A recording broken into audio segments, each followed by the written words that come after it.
NFTs. Welcome.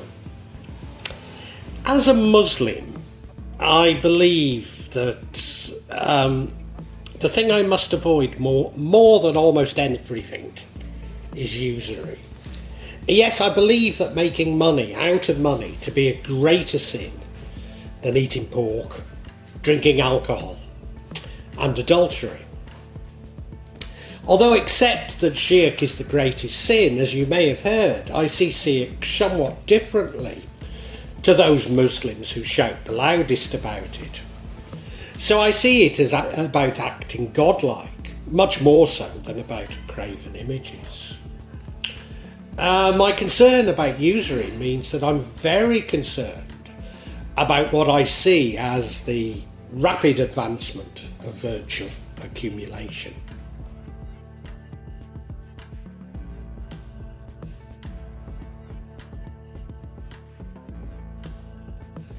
Web3 and blockchain. Well, blockchain is at the heart of Web3, so therefore so too is crypto or digital money. I realise that some of you listening to this will be great fans of cryptocurrency, and you know, I wish you well. But as far as I'm concerned, it's haram, and therefore forbidden to me. Now, if you pushed me on this view, I would agree that fiat money is also haram. Maybe even money backed by something like gold is haram. Indeed, it seems to me that money is the ultimate Ponzi scheme. So, you know, I would agree for it. Now, calls for return to the gold standard itself have some fairly murky antecedents, but I'll save that for another day. But for me, crypto and digital is an abstraction that's just too far. Let me be clear with you, I don't understand crypto. What's the problem that it seeks to address? It seems to me it's a solution without a problem. We used to have money issued by governments, and we used to spend it in shops. Do you remember those things? They were on high streets, and they took your money for things you actually wanted. There were other places where we used to be able to spend money. Restaurants, bars. But then we were given pieces of plastic, which introduced a middleman. Nothing actually became easier for the consumer. We were told it was easier to carry a piece of plastic than coins and notes, but was it? No, there was just a middleman who took a percentage of all transactions. So we're told that crypto cuts out this middleman. But that would only be true if it was actually possible to spend crypto, and of course it's virtually impossible. Now, I know you'll talk about a cafe in Berlin. I don't live in bloody Berlin, I live in Jakarta. You know, get real. It is not possible to spend cryptocurrency. And when you do, you know, even if you find somewhere where you can spend it or you can get your money back, the amount of electricity consumed makes it a very, very slow and expensive transaction. As its numbers are limited, crypto cannot be rapidly devalued, unlike what Western governments have been doing with their own currencies. So we're told that it's a great store of wealth, but to my mind it's only a store of wealth if that wealth can actually be realised. In other words, it's all well and good having what's seemingly increasing wealth on your computer, but how do you get it out of your computer? In any case, it's very simple to increase the numbers. Just as it's very simple to print more money, just because it's not happened yet, doesn't mean that it can't happen. Of course, I don't wish to suggest that some people haven't been able to cash out on crypto and become very rich. Of course they have. If that hadn't happened, nobody would be interested in it at all. But the majority simply have imaginary wealth stuck in their computers. We're told that it's egalitarian, a perfect solution for the world's poor without bank accounts. Sure. Crypto is overwhelmingly held by the rich in the West. We're also told that it's anonymous. Maybe it is. But what if crypto had been launched by a security service to collect information on criminals and those laundering money? Sounds crazy? Well, isn't that just what the users of EncroChat, Ammon and Sky ECC thought? Even if you don't buy this, that crypto is actually much easier to hack than traditional bank accounts. So could it be that organised crime are behind it? Or, as I prefer to see it, security services masquerading as organised crime? Just a personal view. I realise that some of you listening will want to educate me on cryptocurrency, and please do. But don't speak to me as though I'm a foreigner, which of course I am. Shouting at me, accusing me of being stupid, won't help you to win your argument. No, it won't convince me. Shouting and insults don't convince me. I need it explaining to me slowly, with detail on where the money goes and how the money can be recovered, how it's actually creating any wealth. Now, I know that people will be tempted to tell me, and they'll claim that they've been researching crypto for years, and fine. But if you have, then do your research on Dragon Coin and explain that. Without hiding behind technological jargon, especially technology that's yet to be implemented or proven.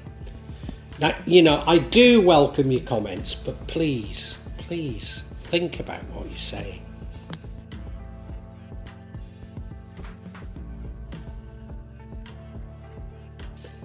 NFTs, it means non-fungible token. So it's a non-interchangeable unit of data stored on a blockchain, a form of digital ledger that can be sold and traded. Types of NFT data units may be associated with digital files such as photos, videos and audios, because each token is uniquely identifiable. Therefore, NFTs differ from blockchain cryptocurrencies such as blockchain. NFT ledgers claim to provide a certificate of authenticity of proof of ownership, but the legal rights conveyed by an NFT can be uncertain.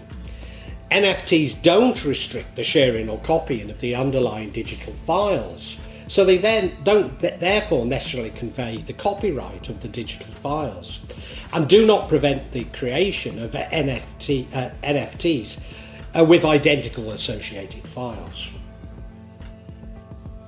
I have to be sceptical of NFTs when my every inbox is full of information on them.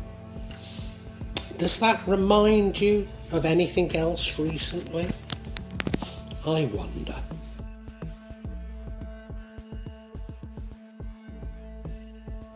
Digital art.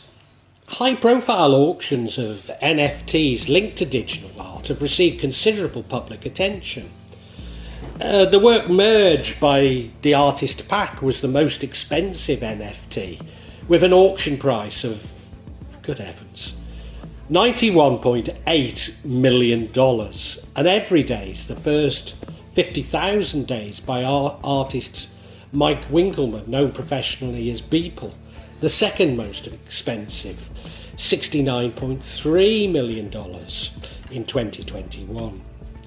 Some NFTs, including NFT collections, including Etherox and CryptoPunks, are examples of generative art, where many different images are created by assembling a selection of simple picture components in different combinations. In March 2021, the blockchain company Protocol bought a $95,000 original screen print entitled Morons White from English graffiti artist Banksy and filmed someone burning it with a cigarette lighter. They sold the video as an NFT.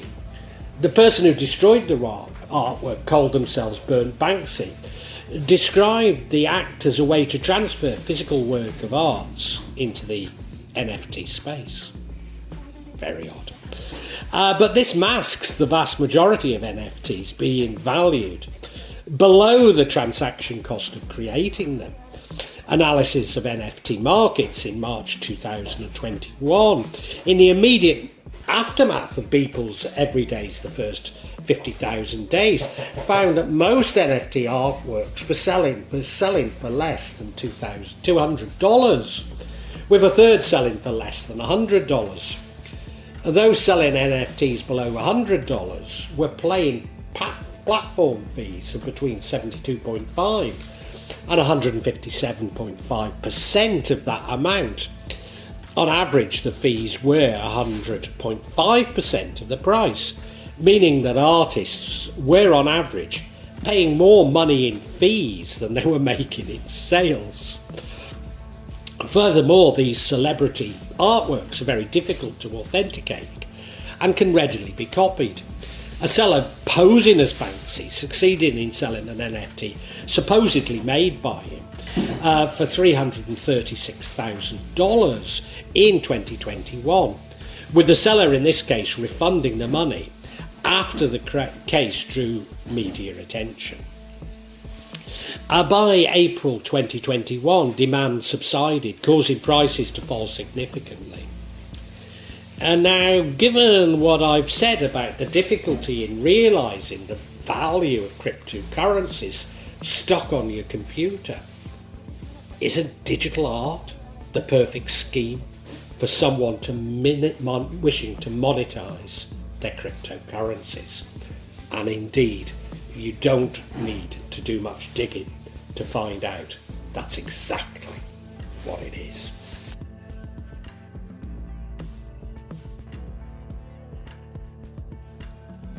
NFTs and games. NFTs can represent in-game assets such as digital plots of land.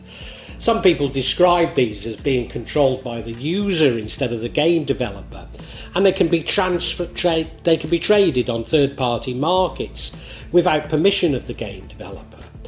CryptoKitties was an early, successful blockchain online game in which players adopt and trade virtual cats. The monetization of NFTs within the game raised $12.5 million investment, with some kitties selling for over $100,000. A similar NFT-based online game, Axie Infinity, was launched in March 2018. In December 2021, Ubisoft announced Ubisoft Quartz, an NFT initiative which allows people to buy artificially scarce digital items using, you guessed it, cryptocurrency.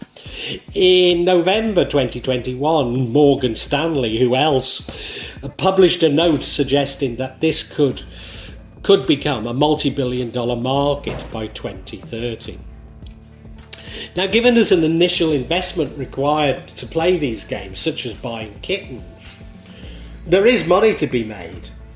So investors are actually setting up children in the Philippines to play. They're actually called scholars because they don't put their own money, but investors are setting them up. But of course they have a debt to the investor which rarely gets paid off, despite what we're being told by the media. I mean, of course, essentially the whole thing's just one giant Ponzi scheme, isn't it? And the bubble will surely burst when nobody any longer wants to buy CryptoKitties.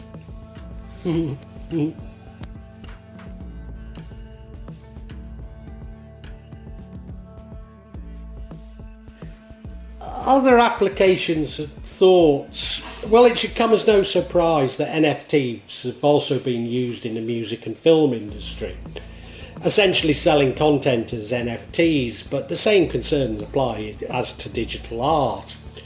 Nor should it be any surprise that it's being used for memes and for pornography. In 2019, Nike patented a system called CryptoKicks that would use NFTs to verify the authenticity of physical seekers and would give a virtual version of the shoe to the customer. It's assuming that we actually want to buy authentic Nikes, doesn't it? Event tickets have been suggested for the sale of NFTs that would enable organisers or performers to realise royalties on the resale and resale value. Yes, I'm very dubious about Web3 and the blockchain and NFTs. It's at least in part informed by the fact that I'm a Muslim, by my Muslim beliefs, but also a deep-rooted belief that I should not engage in that which I don't understand. But the printing of fiat money has dislocated the accumulation of wealth from production. In other words, we're moving into a virtual economy with virtual accumulation. In the West, they no longer seem to produce anything, simply to dream up more and more complex frauds, aided by technology. What can I do? Well, I've been living up a remote mountain, growing my own food and medicine. So much as I'm able to, that I've disassociated with the material world. Perhaps I've done it more so than I would have liked as a result of the health restrictions. I realise that many of you cannot disassociate as I have, and you probably think I'm utopian and crazy. But maybe you can avoid getting dragged into these bubbles and to question exactly what's going on in this world. By all means, call me a Luddite. It's an insult that I would wear as a badge of honour. But remember, I spent my life teaching business strategy at a major business school. Then I owned and managed a number of high-tech companies. I was in Manchester to witness its final deindustrialisation and its rebirth through culture. Indeed, I was one of those who stood on the podiums and waved my arms in the air as the factories closed down, but we saw a new Manchester being rebuilt before our eyes. A little before then, I remember sitting in front of Martin Edwards. It was a lunch that I'd been invited to. I don't want to kid you that I know him that well. And, I'm a blue, so it was no great thing. But I then realised that Manchester United was Manchester's greatest asset. That Reds all over the world were buying shirts and other merchandise. Shirts that don't need to be made in Manchester, despite the complete disbelief of Indonesians that they're not. That they don't need even to be designed in Manchester. Simply that the royalties come back to Manchester. But of course, even this proved to be an illusion. For the royalties went to Florida and to New Orleans. The Glazers know that Manchester United will continue to be supported worldwide until the brand is so devalued by abysmal performances that even eventually the Vietnamese will turn against them.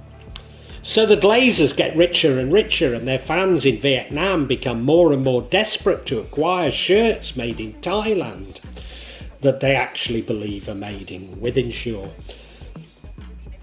What does this tell us about money, economics, division of labour, business? Aren't they all designed to hide the fact that some people want to hoard God's bounty? To obscure the inequality of some people having more money than they can ever possibly expend, and some having no money to spend at all.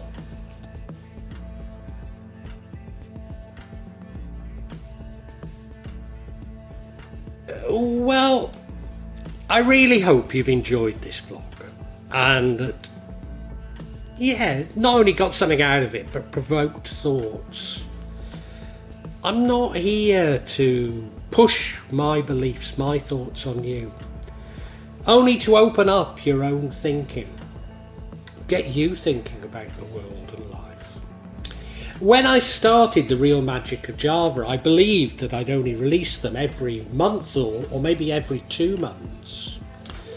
But now I find myself adding to this subsection once or twice a week. But please subscribe and hit the bell to get notifications for when I add new parts to this subsection. In part, the reason why I'm doing it more often is that the concept has moved from filming rituals and events that took place in Java to me also describing my beliefs and philosophy. And that does come in response to people expressing an interest in it. But of course, you know, me actually seeing rituals and events really doesn't happen so often. What I would say to you is that there's no attempt at subterfuge on my behalf. And when I do experience rituals, I will include them for you to see. And as I say, there's no way I'm trying to mislead you. And if I believe there is subterfuge, if I uncover it, I will point it out to you. I'm trying to be as honest as I can be. Now, please make comments, please ask questions, and I'll try to be as honest and open with you as I can be. Of course, there will be some of you who disagree with me, particularly when I talk in terms of my own beliefs, my own feelings. And, you know, you're welcome to alternative feelings, and we can agree to disagree. Sometimes I find that people on YouTube can be unnecessarily attacking and aggressive, and at times I don't restrain myself enough, and I apologise, but it's not my intention to put anybody down, you know. I know what I talk about can be emotive, and it can be challenging to your beliefs, but you know, I'd love to enter an open discussion, a heartfelt discussion, but unfortunately, I often come across things that are, especially when people quote the scriptures to me, I've just no idea where it takes us, you know. Because I'm speaking from the heart, you know. I mean, you know, sorry, if you want to quote the scriptures at me, do so, but it doesn't have much impact on me, you know. I personally have no desire to impose my feelings on you, and I suppose when people try to do it to me, it washes off, you know. All I'm trying to do is I'm trying to share my feelings with you, and I'd love an open discussion on feelings. I really would love it, you know. And sorry if I don't always react as best I should. I try and cure this in myself, but I think this is part of the sort of narcissism of social media that I talk about so much in this subsection. So look, if you've enjoyed it, I really urge you to listen to other sections on this channel, particularly the 4 audio books that I've uploaded onto this channel. Yes, they are in a novel format, they are novels, but they go into much greater depth than my thoughts and feelings. Now, what I would say to you is these are sequential. So my thoughts and feelings develop as we go through each chapter and each book. So it does begin with 1.1, the Chinese cemetery. But, you know, hey, it's up to you. Feel free to dip in as you wish, as you want. And, you know, really heartfelt thanks for listening to this. And I really want to say a great big thank you, and God bless you.